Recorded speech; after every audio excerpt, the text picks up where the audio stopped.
Hello दोस्तों, नमस्कार। स्वागत है आप सभी का। आज का काफ़ी दिनों बाद वीडियो है। इम्पोर्टेंट वीडियो ये है कि भाई एग्जाम आ चुकी है, सीआरई भी आ गया है ना।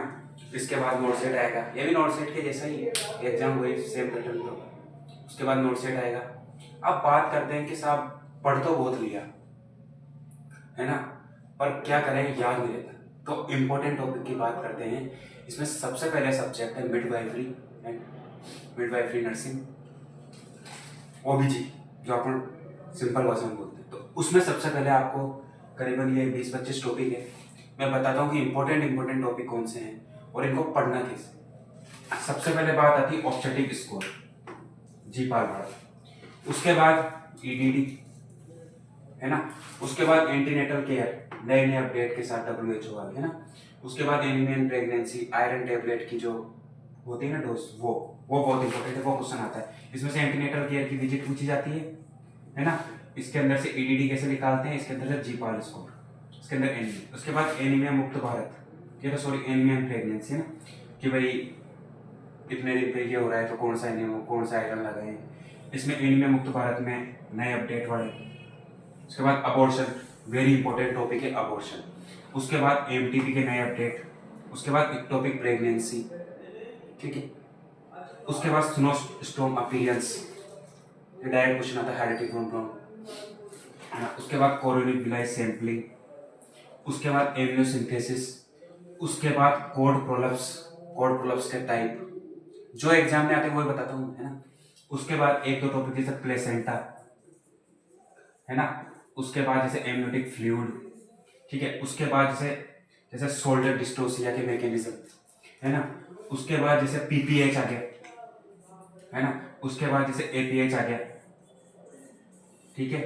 प्लेसेंटा प्रीविया है ना, अब्रप्शो प्लेसेंटा। उसके बाद active management of the third stage of labour, ठीक है। उसके बाद आ गया प्लेसेंटा एक्रिटा के टाइप आते ना, और एक आती ब्रिज की डिलीवरी। उसके बाद आ गया लियोपोल्ड मैनूवर, समझ रहे हैं, लियोपोल्ड मैनूवर के जो 4 प्रकार के लियोपोल्ड मैनूवर होते हैं। उसके बाद फीटल स्कल के diameter, female pelvis, foetal skull female pelvis. उसके बाद आ गया ट्रीटमेंट। उसके बाद आ गया एपिजियोटोमी। उसके बाद आ गया डायबिटीज, ठीक है।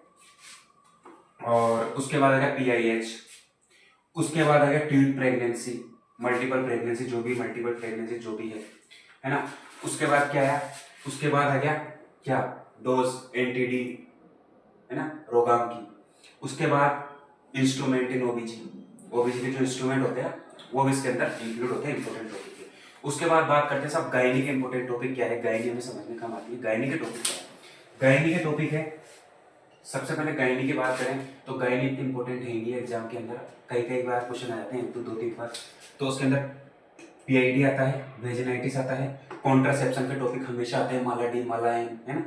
और इसमें भी नए नए अपडेट हो चुके हैं। पेप स्मेयर आती है, वेसेक्टोमी ट्यूबेक्टोमी आती है, एचपीवी की वैक्सीन पूछी जाती है, कौन से पे क्या लगाते हैं, सीमन एनालिसिस के बारे में पूछा जाता है, ओवरियन ट्यूमर के बारे में पूछा जाता है। तो ये इतने से इंपॉर्टेंट टॉपिक है।